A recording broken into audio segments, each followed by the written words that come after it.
Hey everybody, welcome to another episode of Orange Grove 55. Today we have a very special guest. We're going to dive into Disneyland Forward, into the reservation system. We have a ton of stuff to talk about today. We're going to dive into it up next.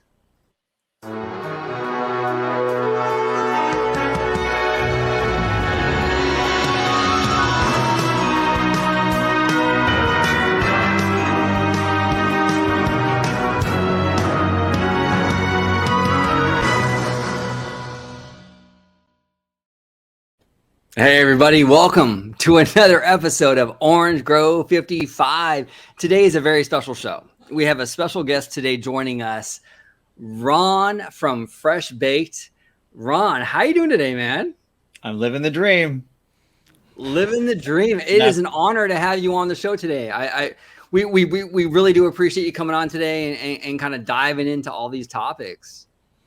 Thanks for having me. I'm honored to be asked to be a part of it. And anybody that wants to talk Disney, I'm pretty much your guy. Cool. Controversial. We like those kind of guys. We do. So so first of all, you're part of the Fresh Baked podcast, right? That's correct. And me and Vash are very big fans of your show. But if you can let everybody know at home that maybe aren't familiar with it, where they can find you and your show on social media. You can find me on Twitter at fake Ronn Burner, and Ron is with two N's. At fake Ronn Burner is me, and the podcast is at FBP Podcast on Twitter as well, at FBP Podcast Twitter. And we're there and we're active. I'm very active. Perfect. Yeah. Hey, look, if you are a Disney fan and you are not subscribed to Fresh Baked on YouTube and you're not following these gentlemen on Twitter, what are you doing? Come on, you know? Well, thank you. I never felt pressure until you just said all that.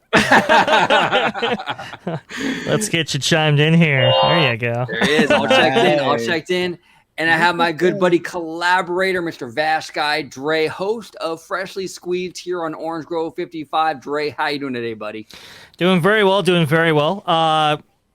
Best place to find me is at Vash Sky. Love the discussion, love the conversation.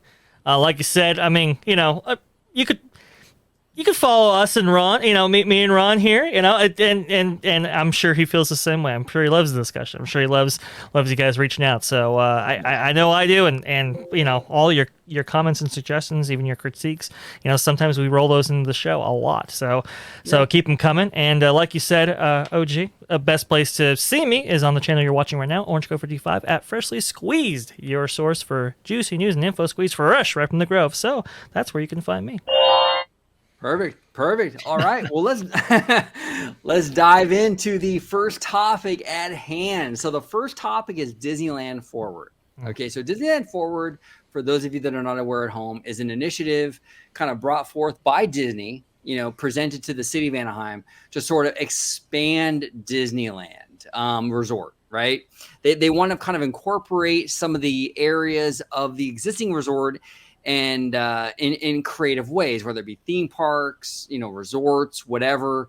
So they're trying to lobby the city of Anaheim to sort of get the rights for the zoning, right? For various projects or whatever. Okay, it's like a 30-year thing. So it's very, hopefully very ambitious, hopefully. But Ron, what are your thoughts on Disneyland Forward? Like just overall feelings. What do you think we're going to get with this thing? My overall thoughts and feelings on this are so put on the back burner, just simply because you alluded to it at the top. The whole thing was to drum up excitement, certainly, which they did just by mentioning it. But really what it was a smoke and mirrors to drum up excitement was really to get the zoning so they could get the more space. That's what it was really all about from numbers standpoint, as far as Disney is concerned. As far as what I'm looking and hoping to see, the reason it's on the back burner is because I am a firm believer that things are strategically rolled out, whether it's a new attraction, a new land, these type of things. And Disney, in my opinion, has so much on their plate right now. The entire park is on a surgical table, and it has been for 6 months. And not that that's bad; it's good. It's like remember Project Stardust? Project Stardust was a little bit of something. Now that they're not calling it Project Stardust, but it's way more Project Stardust than it was back then.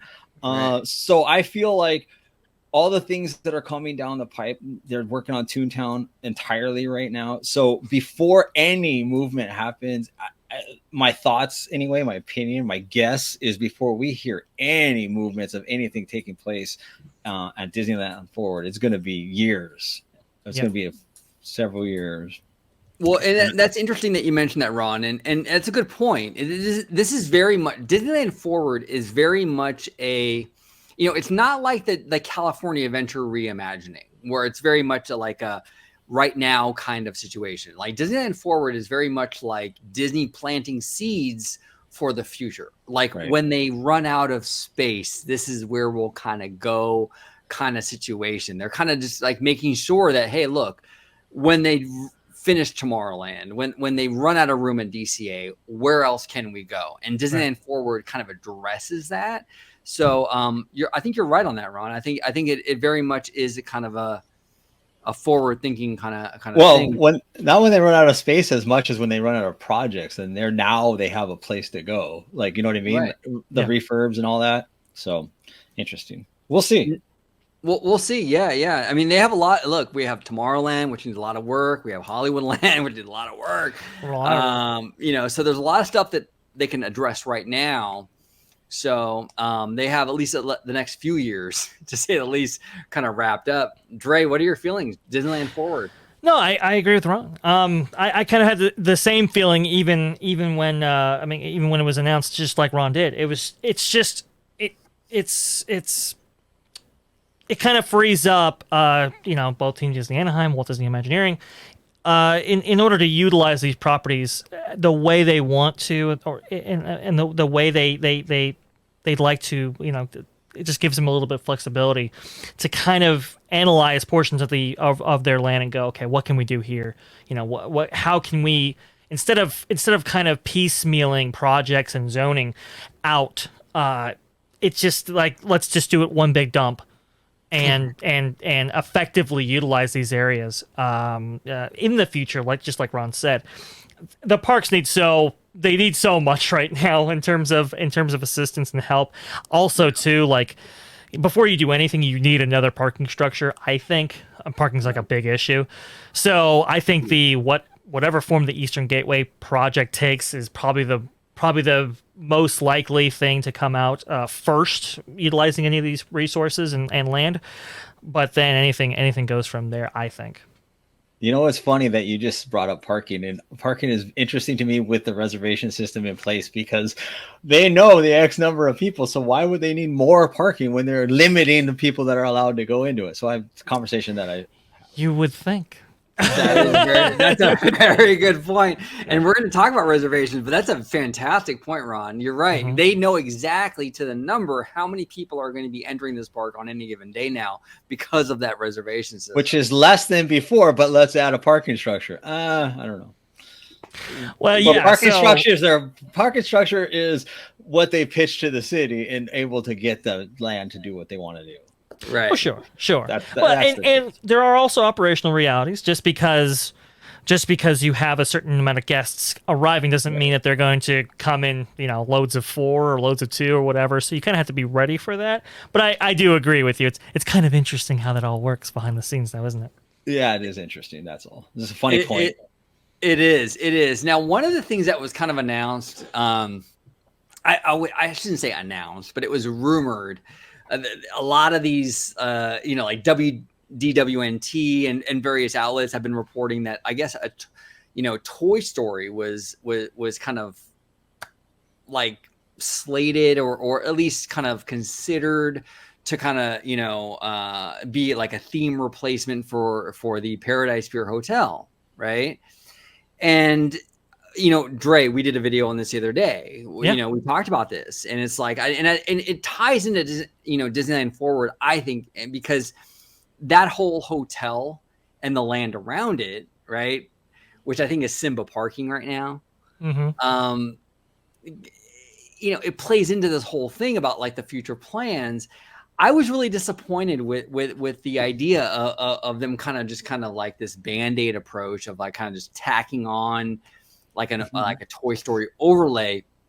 Look, we saw with the Galactic Star Cruiser, this kind of blending of like theme parks and hotels and cruises all into this one entity. And whatever criticism people have of the Star Cruiser, you gotta give it credit. Like, it is a unique concept, right? And I always felt like Disneyland Forward can sort of be like on the forefront of that themed hotel kind of like revolution, where like, hey, look, you have these hotels, whether it be Disneyland Hotel, whether it be Paradise Pier Hotel, that will potentially be inside theme park space. Why not transform these hotels into more interesting experiences like you see with Star Cruiser and things like that, where they're blurring the lines between theme park and hotel? And when I saw the concept of like them just basically throwing in a bunch of Toy Story characters in the lobby, I was really disappointed. But Ron, I wanted to ask you, like, what are your feelings on that? Like, do you feel this is an opportunity, assuming the budget is there, we'll see, to kind of like give us more of these cool, unique experiences like the Star Cruiser, because these hotels will potentially be inside theme park space? I mean, my take on it is more of a personal preference and a personal opinion rather than what I think is smart for them to do, because I am one of those people that regardless of resources, I'm not spending $600, $700, $800, $900 for a hotel room at a theme park simply because I'm there to go to the so if I'm coming in to go to the theme park, and other than sleeping for all intents and purposes, I don't intend to be in that hotel room much. Shower and sleep kind of a thing.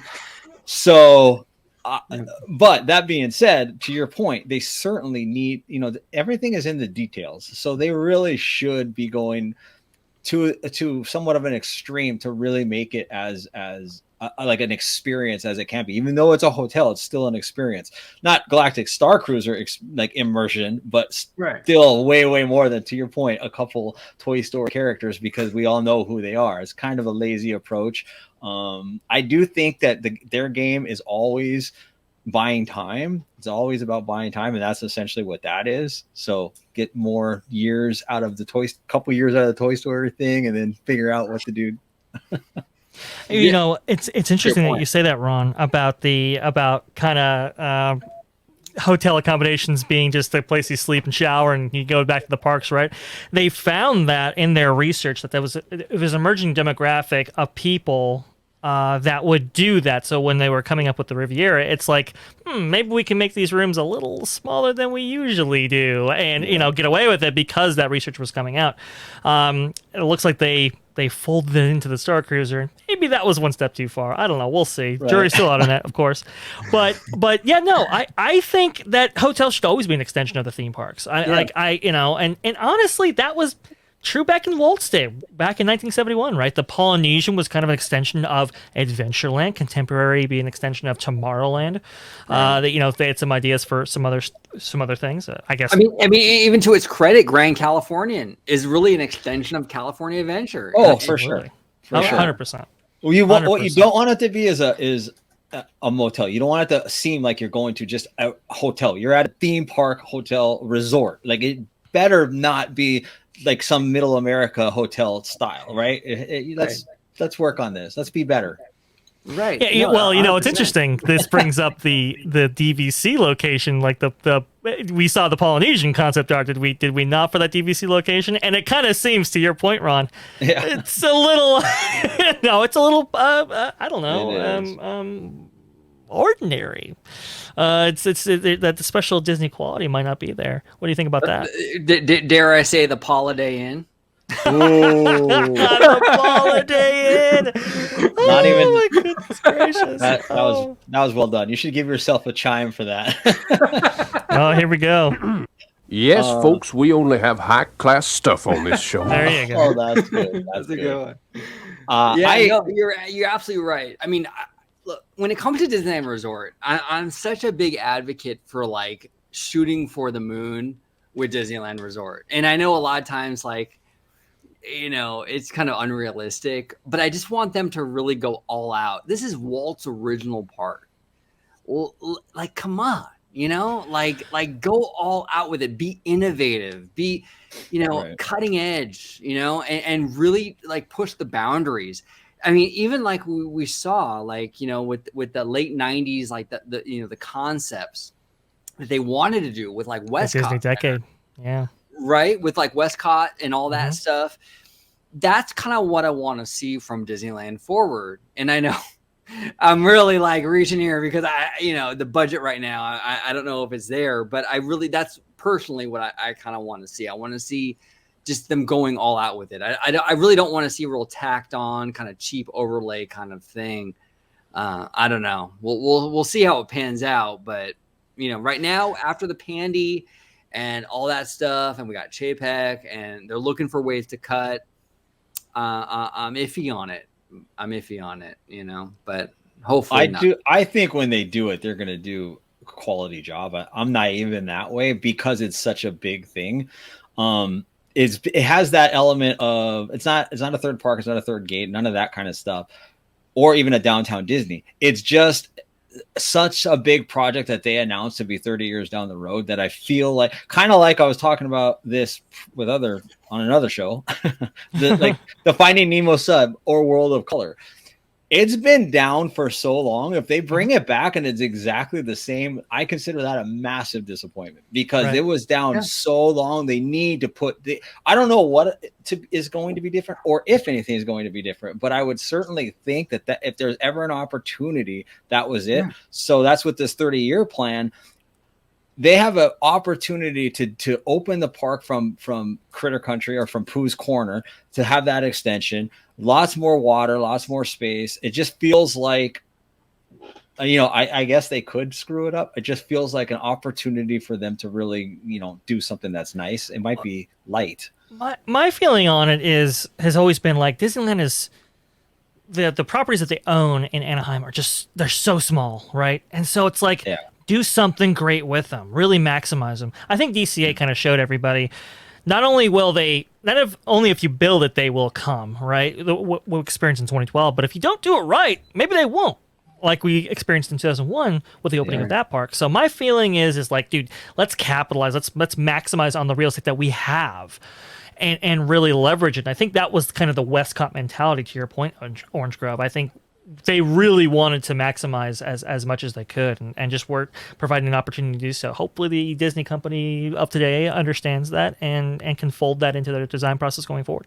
Go ahead, Ron. I'm sorry. I was just going to say, and to that point, I don't think it goes back to when they're going to start working on this Disneyland Forward 30-year project, simply because I don't see them doing it before they've solved the backlot problem or even Tomorrowland. It just seems like they have bigger fish to fry to take care of what's in front of you right now before going somewhere else. That's what, I don't want to say common sense, but that's what my sense would be. Yeah. They have a lot of operational issues that they have to kind of get over before it's like third gate or before it's like, you know, resort hotel expansion, right? And I think you're right, Ron. I think they have to overcome those challenges and those hurdles before, you know, diving in both feet, so to speak, and enlarging any problems that they have currently. Well, and that's the thing too, is like, and no disrespect to our friends in Florida, but like that's one of the big problems that like Walt Disney World has.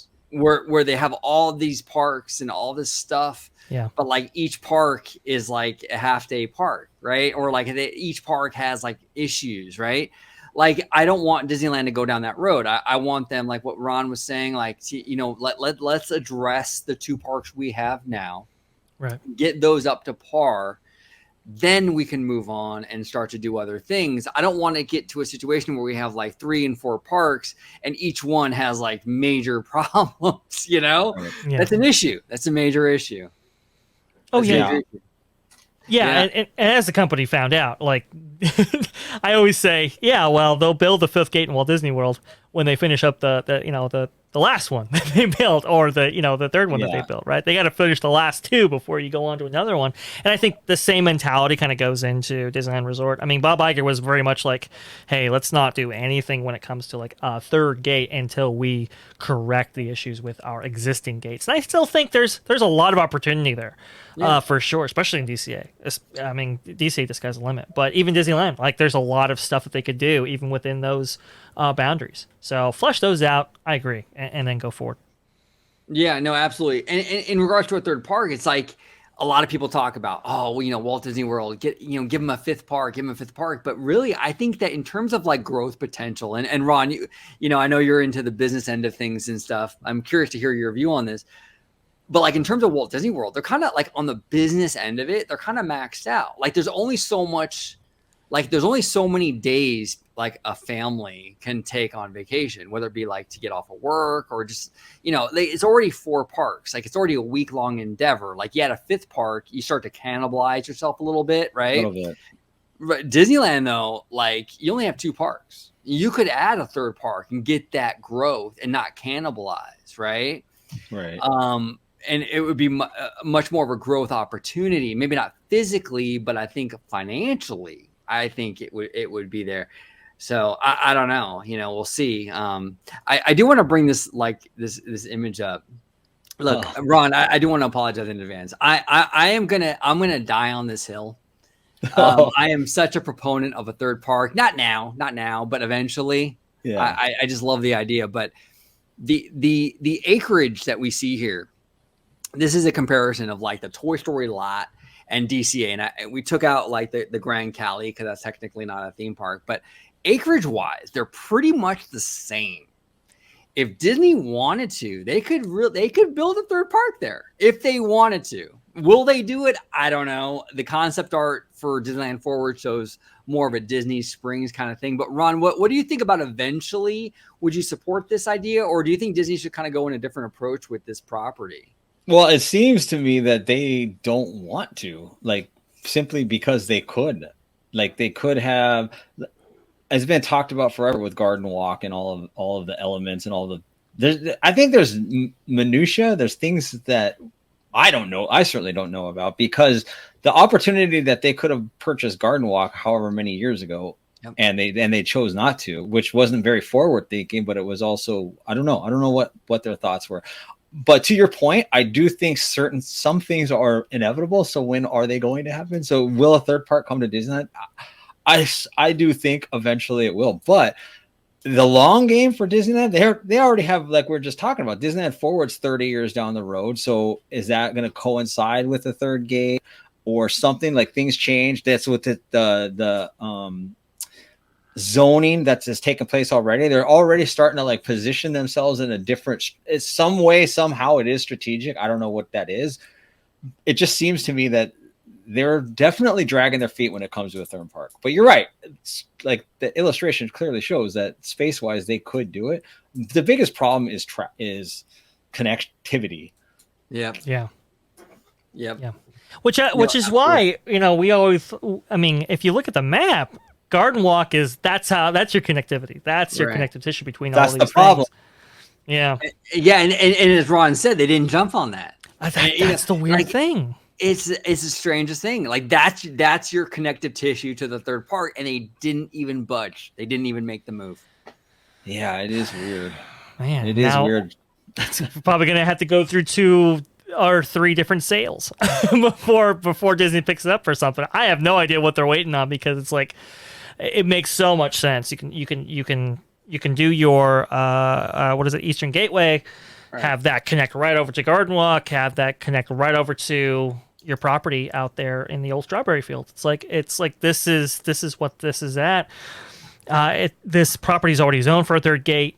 Like, let's do it. I know they want some different zoning when it comes to, like maybe a potential resort or something like that. But I still think, man, 3rd gate, that's where it is. Well, not only that, just make them. Yeah, go ahead. I was just going to say, I'm sorry to cut you off. It boils down to like CEO, right? So if a CEO comes in and says he wants a 3rd gate, then all of a sudden it becomes back on the forefront of the conversation, or does it? Or is he then briefed on, he would presumably already know this, but is he then briefed, or is there the reason that it hasn't taken place to this point, or the reason that we can't move forward doing that is why? I don't know. I mean, I know in Imagineering they dedicated the whole room to third gate plans, to just third gate Anaheim plans. That's a whole, like a room's worth of concepts and ideas. And I think yeah, you're right, Ron. I think it is CEO driven. Like, it's just, what are the priorities of the CEO at that point? What are the priorities in Anaheim at that point under that leadership? I think that plays a lot with it. But at the same time, it's kind of like, yeah, it's great to have those ideas. We can go forward with them, but should we maybe be in the here and now? Maybe, and should we flesh out Disneyland itself?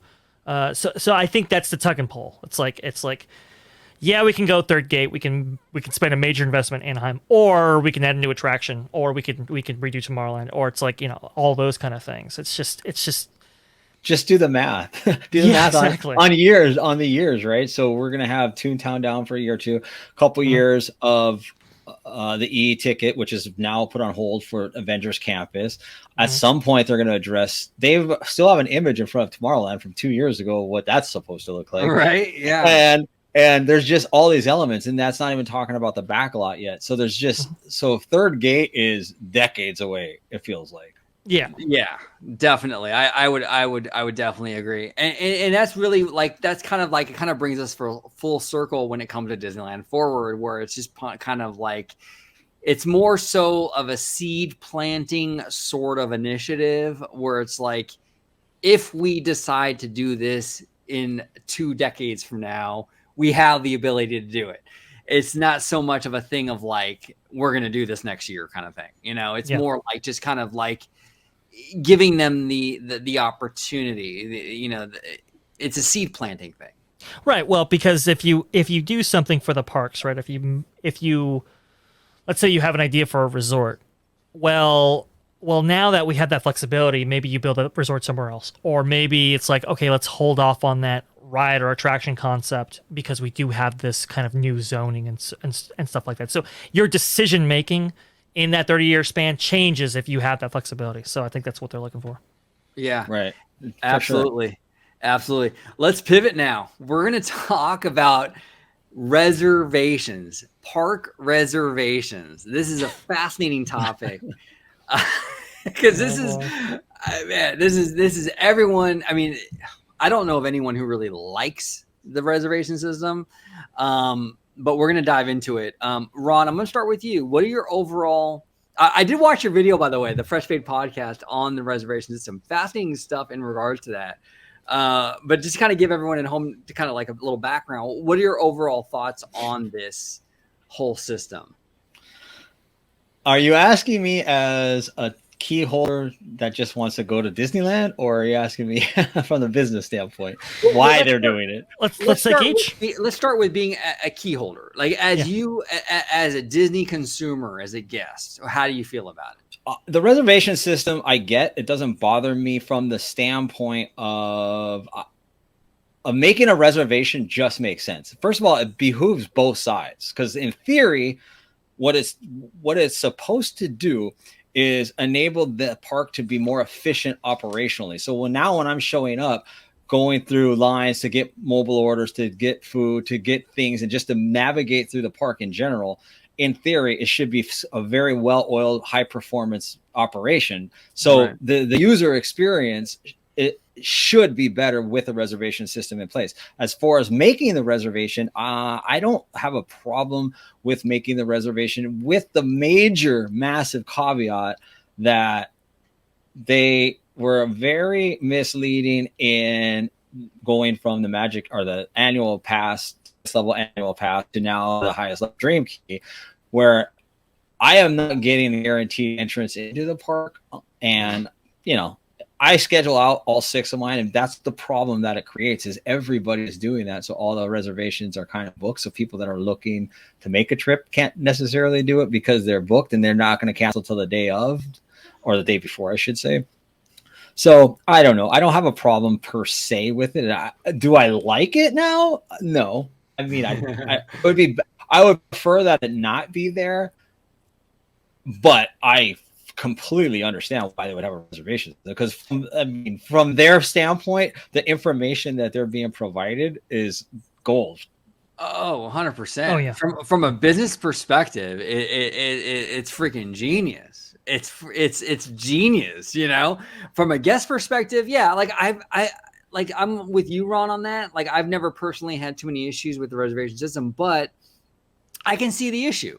You know, Sure. like, you know, look, they sell you these annual passes or magic keys now, and they tell you, okay, if you get this pass, there's no blockout dates. But the caveat is that you have to have a reservation. So the reservation system in and of itself is a blackout thing, right? Because there's always the possibility, and it happens quite a bit, where you're not going to get that reservation that you want. So you're blocked out. You're locked out of going. And hence the class action lawsuit and the whole thing.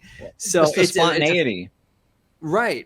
The spontaneity. It's completely gone. What do you think, Trey? As a guest, from business perspective? No, it's the spontaneity is completely correct, right? Especially for the Southern California market. I mean, Disneyland is a way of life out there, right? It's part of the culture. It's embedded into that fabric that is Southern California. So when you I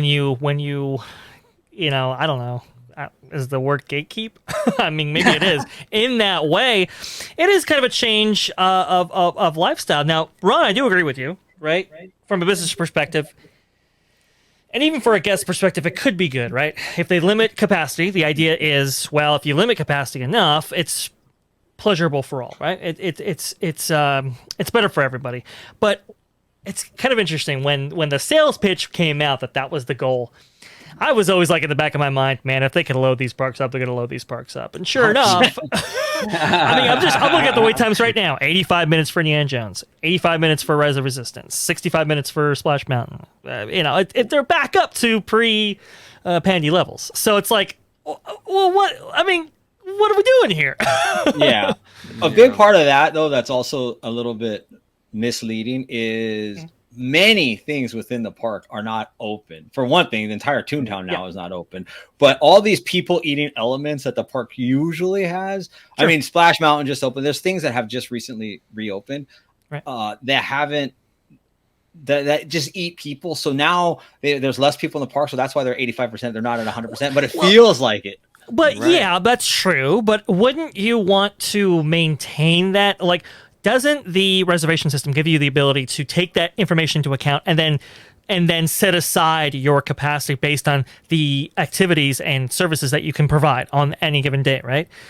We shouldn't see bumps in attraction wait times no matter what happens, because that should already be taken into account with the reservation system. That's the flexibility this kind of thing provides you. Go ahead, OG. You want to say something? Well, I think with the wait times, that's a whole nother animal, because that's a lightning lane conversation. Yes, right, true. Exactly. They're monetizing that now, so that there's a vested interest in that, keeping that standby long. But that's true, but I guess the reason why you would go to wait times is because that can give you maybe information about how busy the park is, or at least that's how maybe regular consumers can think of it. Obviously, in-park conditions will provide you, like, okay, how cluttered are the walkways, so to speak, like how many people are inhabiting the space at any given time. I do agree with you. Wait times can kind of be a bad indicator of that. But I mean, I've heard reports. I don't know about you, Ron. I've heard reports that these parks are super busy, right? That everybody's walking around like crazy. Filling up walkways, and we're now getting changes in New Orleans Square as a result of that. And it's like, I thought the reservation system was going to solve these problems. So if it's not necessarily good for the guests, why are we doing it? Right. Yeah. My experience in the parks, we talk about this all the time. Like, the fact that, so you're right, they should be better, more tuned in, and account for how many bodies are not going to be in a particular area because that area is no longer available, and then factor that into the whole overall count of people in the parks. So the park does feel busy in the walkways, and people are saying it's back to pre-pandemic levels. It just, the only point I was trying to make with that is people say that, and it does feel like that, but that's simply because there's less attractions open, which makes longer lines in other areas and more people in the main walkways. So they're just not there yet because we're still not 100% quite back yet. But even when we are, though, the problems are still going to persist because, like you said, the lightning lane and it's being monetized, and this gets into the whole business side where it's seats on an airplane. They're just going to start moving that number around, that lightning lane number around. They've already gone from what's going to be individual lightning lane to what's no longer going to be. Like, they're just trying to figure it out on the fly at our expense. Yeah, exactly.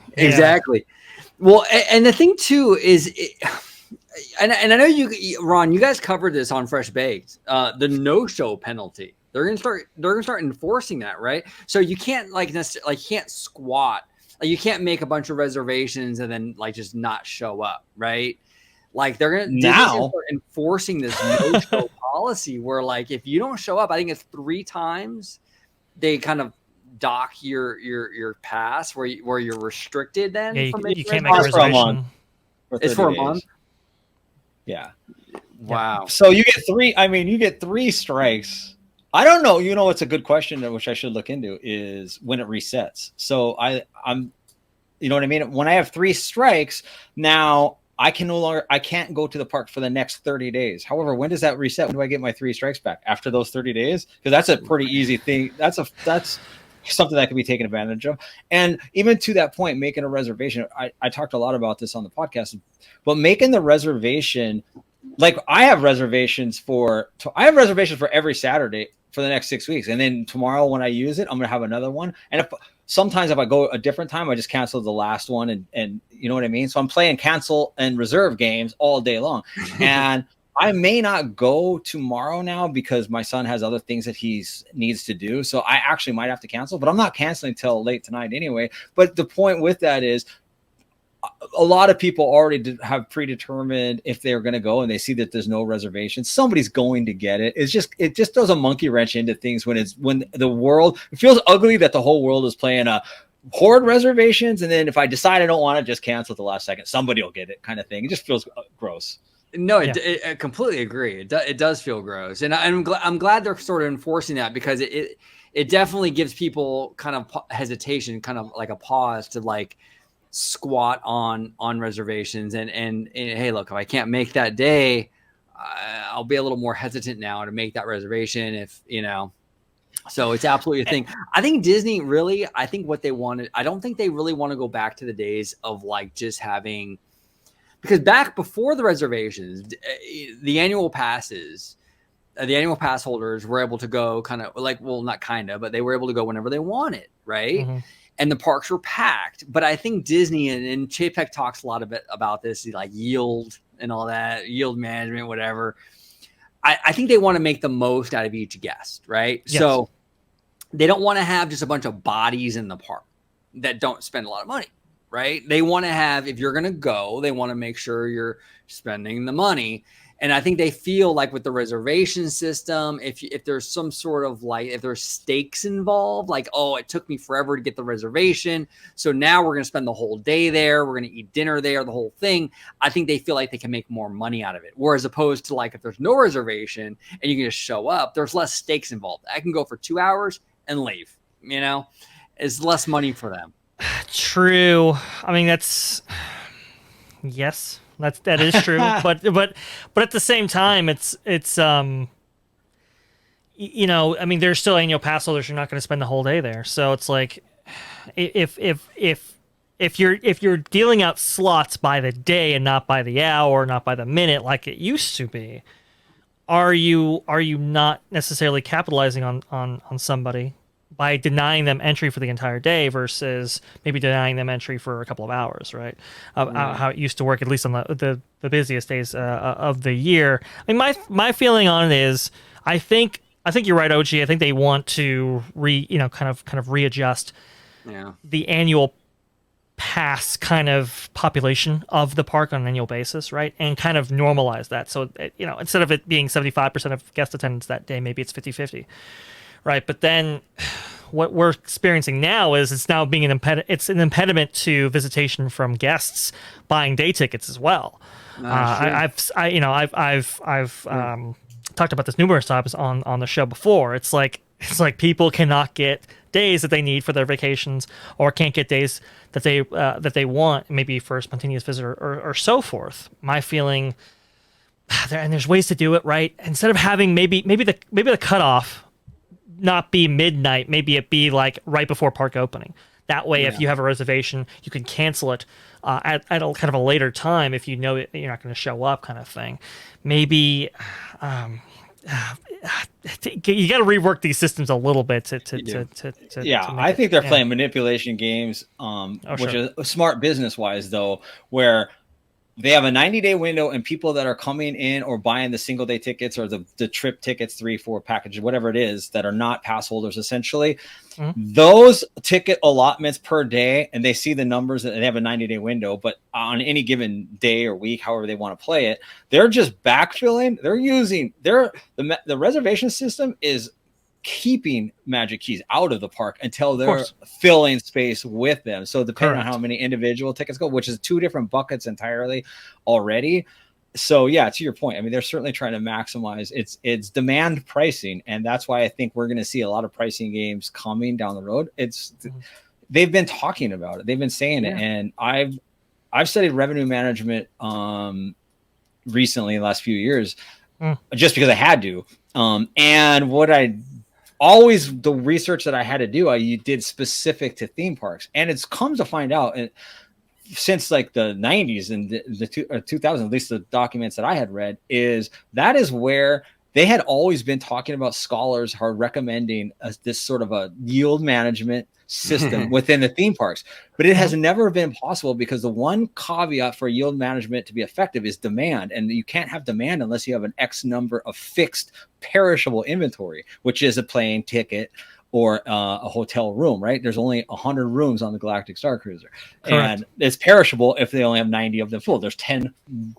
So if a reservation system is in place, now the point, I bring that up not to say that it will happen, but the reservation system has brought Disney closer than ever before to that sort of variable pricing. And that's what's interesting, is it doesn't mean it's going to happen, and it very well may not. It's just that if it does, nobody can say that the writing was not on the wall, because they've told us yield management, they've told us demand pricing enables them to do essentially what they want, and they're already practicing on us with Lightning Lane. So doesn't mean it's going to happen, but if it's never been closer than it is right now. Oh, absolutely. Well, they've been beta testing this stuff and kind of slow rolling it out even before Chapek took over. Like with the Flex Pass. With what? I'm sorry. Flex Pass. Yes, and even like with the opening of Galaxy's Edge, with you needed a reservation and all that. They've been kind of getting us prepped for this inevitability. You know. Yeah. Well.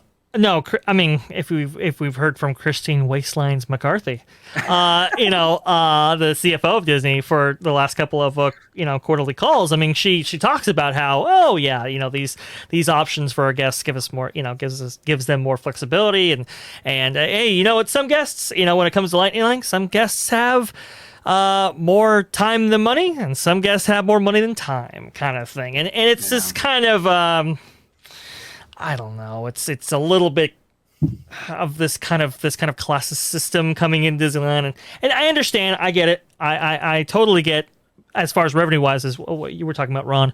Like, that's the way to go for sure. It's just when you deny somebody, and I mean, we've heard the stories of, like, grandparents not being able to go because they didn't get reservations, like the younger siblings and kids did, and it's like, we need to come up with a way in order to mitigate that problem. Well, that is exactly what yield management does on Tuesdays and Wednesdays. You're exactly right. Everything you're saying, and those stories are heartbreaking. But theoretically, yield management does that. When you buy your plane ticket or your hotel room at a specific time, you're getting the best bang for your buck. So you're paying $190 for a flight when other people on the day of they're paying $380 and they're sitting right next to you. That's the yield management process. So if, for example, Disney went away from the Magic Keys, and then now Tuesdays and Wednesdays, the tiered pricing, it flatlines for them, and their predictable revenue, because they know what they're going to charge, but they just want the reservations filled, and it becomes the price sensitive or able to go on the off peak or prime times. So it's just part of the game. Yeah. You know, it's interesting. I mean, and we talked about this a little while ago, OG, about how maybe they can fix the Magic Key system, and I'm surprised they didn't debut with a point system and not a day system. Like, they have a day system now, right, where you reserve your day, right? But no matter what reservation you make, the days all kind of equal in terms of value.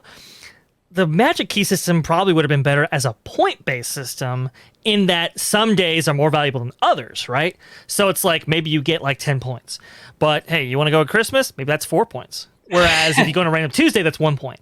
That kind of thing could actually end up being better for Magic Key holders than the system they have now, just based on that variable pricing model. Well, I think the big problem with the rollout is that I think, because remember, we heard a lot of rumors of like leading up to the Magic Key rollout, there were big changes coming, and then we got the program, and it's basically just a rebranding with reservations. I think they kind of like Genie Plus. No, go ahead. I think they wanted to do those big things, and I think for some reason they got scared and they backed off. But the problem with that is once you incorporate the reservation system into the annual pass program, the game changed. You know, and they're trying to take a square peg and shove it into that round hole, and it doesn't work. And we saw that with the class action lawsuit, where it says, you know, you're applying the old rules, which is the blackout calendar, to the new system, which is the reservation thing. Intentionally misleading. That's what I thought when the Magic Key system came out, right? Because I kind of tried to tell people, hey, this is not the same system. We were experiencing it at Walt Disney World and seeing the vloggers go through it. I'm like, hey, guys, maybe we don't jump into the Magic Key system until we know for sure that this is going to work out here. And I try to tell people, they didn't listen, and now we have lawsuits. Oh, God. Well, one thing that comes to mind for me from the business side is I'm convinced that, well, obviously things are changing because they're not perfect and they're not working. So things will change to some degree, but I think they're going to change, and they knew all along they were going to change. They're just waiting for that period, because remember, in the same month, everybody got all the Magic Keys that they have. Essentially in the same month or two, which means they're all up for renewal in the same month or same year. Correct. Which is also not what they want. They obviously want that dispersed. So what's going to happen now? We just had the Q1 report, and Q2 is going to have Galactic Star Cruiser and things of that nature. And the way they are going to strategically do this in some way or some fashion is when things are going to hit the book. So they're going to go that year, because now the year is up. So they're not going to do it this quarter, but then maybe the 2 quarters after that or whatever, that's when the floodgates begin to open with new pass systems somewhere down there, because ultimately what they want is they're going to want, if the program remains in place, they're going to want renewals to take place every single month, not on 1 month. No, that's a great point. You're right, because now everyone has the same renewal date. They don't want that. They don't want that revenue hitting the books at the same time, because it screws them up for what is it going to look like in the Q2 every single year when they have to make up for money that they can't make up for. Yeah, and maybe sunsetting of old passes and so to speak, bringing in new tiers and new options. My feeling is, what do you think about this, Ron? I always kind of felt that, hey, look, if we're going to go away from the annual pass system, like we're going to call it a Magic Key, right? Annual, why not make it a monthly subscription? You know, kind of service. Where you can have variable pricing on that as well. What do you think about that? I mean, why not go in that direction? I don't know if I understand you, because I feel like it essentially is already, isn't it? Because I pay in advance, but people pay monthly payments. So I don't know. I guess what's the qualifying condition that separates the two? Well, that you're not locked in for the entire year. That you're only locked in like you're kind of paying rent for per month, right? So you just pay for the month and go from there. And then you can have variable pricing where it's like, hey, maybe the months of the spring are a lot less because of the amount of refurbs and stuff that they have, but maybe the amounts as you get in the summer and the fall go up steadily. I always thought that was a better way to go about it.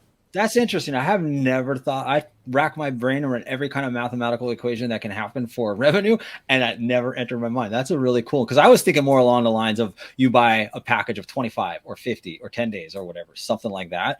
Oh, okay. But that is interesting. A subscription to buy a 30-day, 60, 90, whatever the math would work out for to behoove them. That's a really interesting point. Yeah. And to answer your question, I don't know. I don't know that I mean, it would be effective, right? Because I feel like that's also answering the price sensitive element in some way. Maybe not, because now that I think about it, people would manipulate it. Like, what would make the most sense? Like, if you're buying, if a year costs me this much, how much does buying a 3 months 4 times cost me? That kind of thing. It's interesting. Right. Yeah, well, and you could do bulk pricing. I suppose you can, or if you want to, like you could have different packages, right? Like a summer pass, right? Or fall pass. Maybe you want to buy the year. Maybe you want to buy the per month. I think you could stuff like that, though. Like, they I should think you do can. that. Yeah, they should do. That's a good point. They should do that from the January or say February through, April, the down months. That's their 1 3 month window that anybody could get their package. That they only have to go to the down days or the down period of the year. That's a really interesting point. And this is what I always say: Disney's a lot smarter than I am, and I work for major global corporations, and I'm in marketing meetings all day long, and I know what we do. And we're not even close to Disney. So they have entire teams. Folks, you mentioned Imagineers all in a room that are doing nothing but coming up with concepts and ideas for a third gate or for Disneyland Forward or for anything for that matter. That same thing is taking place in market research. There's analysis going on in there, and they're pitching every one of these ideas that we've talked about, even the subscription one that you mentioned that I had never even thought of, but the 4 or 5 that I have thought of. I guarantee you, if I can think of it, and if you can think of it, they've talked about it and they've discussed it. And that's what I've heard about Imagineering. Like, if you can think of it, they've thought about it. Kind of right. No, absolutely. Now let's pivot to Splash Mountain. Splash Mountain. It's getting a retheme. For those of you that do not know, it is getting a retheme to Princess and the Frog. Okay, so this was announced, I believe, in the summer of 2020. We're kind of heading into the summer of 2022. There hasn't been much. Well, there's been a little talk of it, but not a whole lot. Ron, I'll start with you. What are your feelings on the retheme? Do you think it's going to happen? Not going to happen? Where are you kind of at right now? Where's your compass? A couple points. Yes, it's going to happen because they said it was going to happen, and I'll circle back to that. The reason that we haven't heard anything is what I always say: they're not going to give us Mickey and Minnie's Runaway Railway and a new Splash Mountain at the same time. It's just not going to happen. It doesn't make any sense at all. So they're always going to be. So I always talk about attrition when it comes to data suggests that it could be up to 5 years before the attrition hits and the buzz dies down.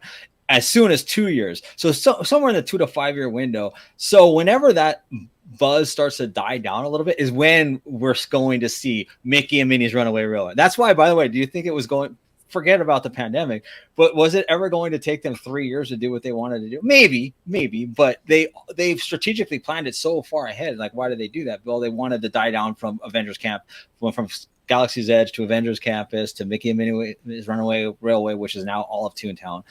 But to get to the original question, yes, I'm 100% convinced it is going to happen, because it would be, David and I on Fresh Baked haven't even spoken about this, but I've seen him and heard him say many times he's not saying that it won't happen, but he's not so sure. And he's like, put a pin in that. I'm not so sure it's going to happen. And he has a lot better insight than I, as far as insiders. I really don't have any. So if you guys want to be an insider, at Fake Ronn Burner. No, but in all seriousness, that Disney announced it and they said it, and to go back on that as something that is as touchy and polarizing as that topic and that subject. And then, okay, there's the negative side, right? But now the positive side to that is an African-American princess representation in a park. Like, aside from Song of the South being a movie that's blackballed, or for lack of a better word, aside from that, and that being the reason that they're changing the ride, they should have did it anyway because it's a Black Princess representation, which is, I just think it's a good move. It's a very good move to do that.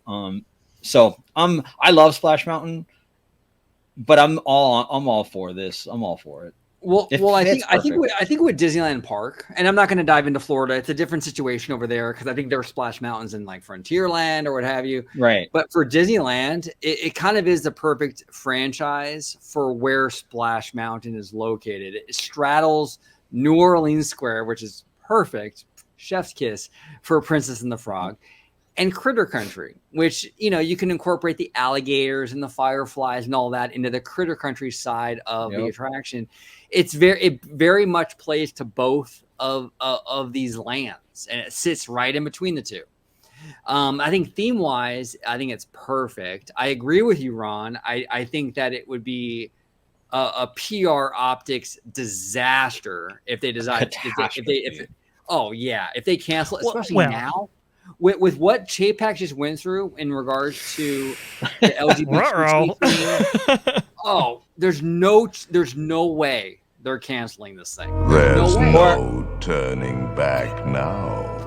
Exactly. No, it's happening. It's happening. And not to mention the news that happened today in Disney World that was also had the racial undertones of the marching band that had some awful things. I mean, the environment and the sensitivity that is out there is like, just doesn't make sense. Like, how could they do that? Like, you know what I mean? They can back up on so many things, but this particular very specific thing, like, what would that be saying? And I want to hear Vosh's thoughts on this, but the one piece of it that we can circle back on is Zippity Doodah. But I want to hear your thoughts on well, you know, I mean, some people have problems with Zippity Doodah as well. I mean, they said it was a maelstrom, and there's implications with that as well. That's why they've removed it from various loops and stuff like that. It's tough because Zippity Doodah was kind of an anthem for the parks for so long, and now to kind of see that mentality change, it's been very interesting. But you know, a couple of thoughts actually to go back on. You know, one, I think you're right, Ron. Like you look at years, right, 2 to 5 years. We see these things now. I mean, it used to be where they would kind of schedule things out per year. Now they're scheduling things out by quarter simply because of how backed up they are and how they're kind of doing it. It's been very fascinating to see that process and how it's taking place. You know, they hold back Ratatouille for Q1 2023, I think it was, right? It was Q1 2022 in order for, you know, because they say, oh yeah, it's for the 50th, but is it really? You know, it's kind of interesting how all those kind of things work. But like you said, Ron, I mean, the enthusiasm is also another thing. And as you're going through the process of making Mariners Runaway Railway going up, it doesn't make sense to open that up too. Doesn't really, right? So you schedule it that way.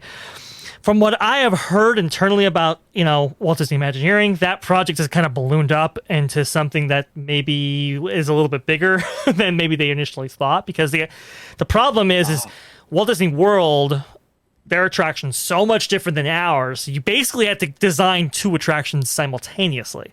And while there are still assets that you can kind of share between them, it's like these rooms aren't set up the same. The sets that you can put in them aren't at the same scale or aren't the same size. The views are very different.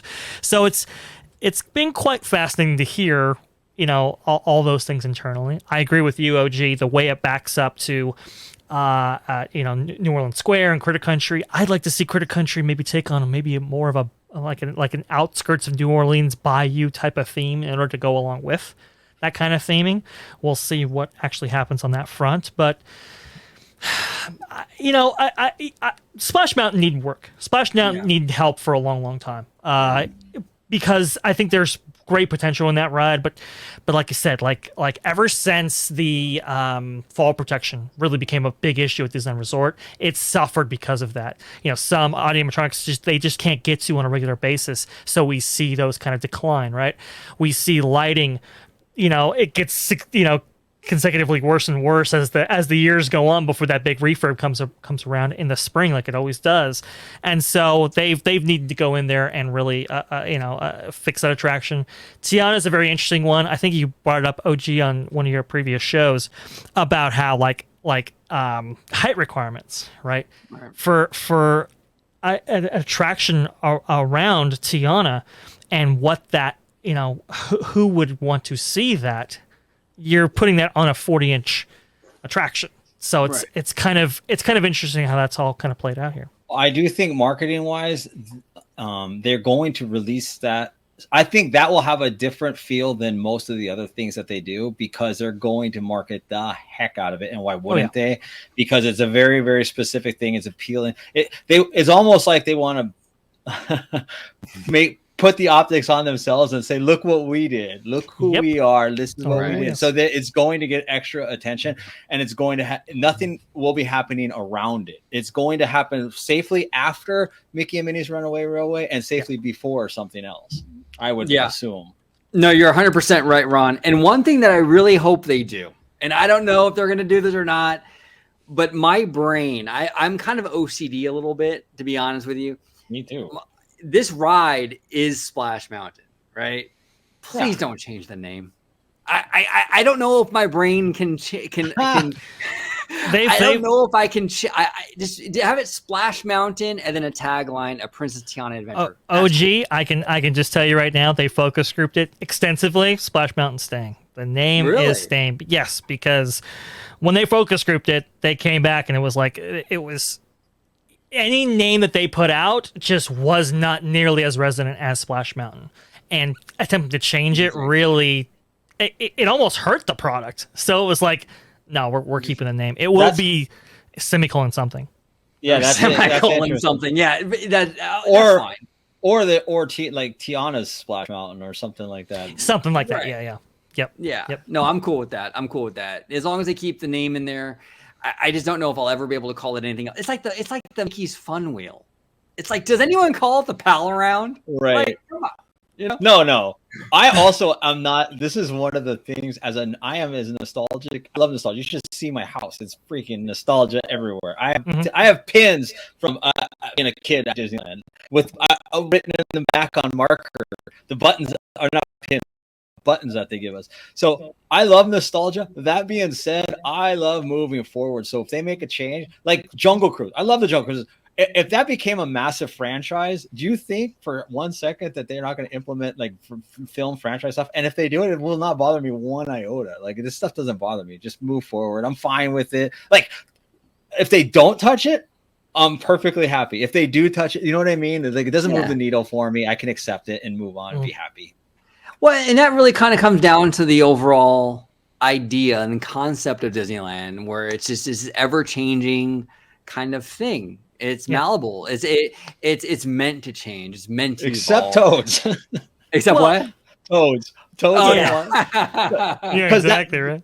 Because that's the beauty of that ride specifically being what it is, and just not. That's like the one like linchpin, the thing that ties it to 1955. So leave it. I even say I don't want them to do the Snow White update, like don't change the lights, don't shine it, don't polish it, don't do it. Let Toads be what it is. And I talk about this with David. The interesting thing about that attraction is the longer it remains, the more untouchable it becomes. It's become like maybe like the single most untouchable thing because of that legacy impact that it had. Whereas other things were like, yeah, these things started at the beginning too, but we could tweak them, we could shine them up, we can do different things, and everybody's like, that's cool, that was a good change. But with Toads, it's like, what are you going to change? The fact that it holds up today. It holds up today compared to something that was from 1955. That's crazy to me. It's wild, and it's a unique opportunity for Disneyland because Toad is not a big franchise. Exactly. So it's not Frozen. It's not Toy Story. It's a kind of a niche kind of thing. That is true. And I think that's kind of cool. It makes it special, right?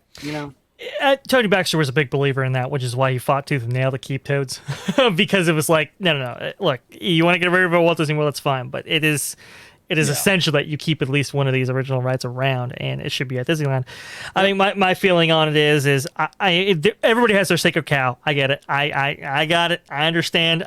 Toads is great. Hey, but look, nobody thought that Toads could be improved on or touched until they did back in 1981, 1983 with New Fantasyland, right? And we got like the beautiful exterior that it has right now, right? And that beautiful foyer and that kind of wooden entrance that you go into. It's great. I think it's awesome. I think there are ways to improve all these kind of things. So I don't know. Like, it all comes down to execution.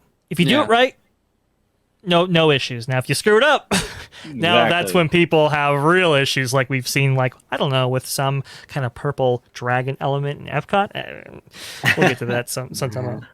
Yeah, it's wild. It's wild. Fascinating stuff, you guys. Ron, I want to thank you so much today for coming on and talking some shop with us, talking some Disney parks. It's been a lot of fun. I want to thank you so much for coming on, dude.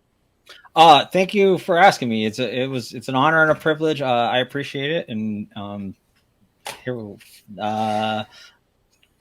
don't know. I didn't want to fanboy out at the top of the show and put out a weird energy, but I've been a big fan of yours for a long time. Ever since you started making appearances in the Parks with Fresh Baked. I mean, I've always enjoyed your analysis. I always think you bring something very unique and interesting to the table, and I'm always willing to listen to you. So thank you so much for coming on. This has been a blast. Yeah, I'm speechless, you guys. I don't deserve it. But thank you. I very much appreciate it. It goes to heart 100%. And like they say, you got a friend in me. Now, Ron, if you can just kind of remind everybody at home where they can find you on social media. Twitter is the best place to reach me, at fake Ronn Burner. At fake Ronn Burner. And then the podcast is FBP podcast. Twitter. Cool.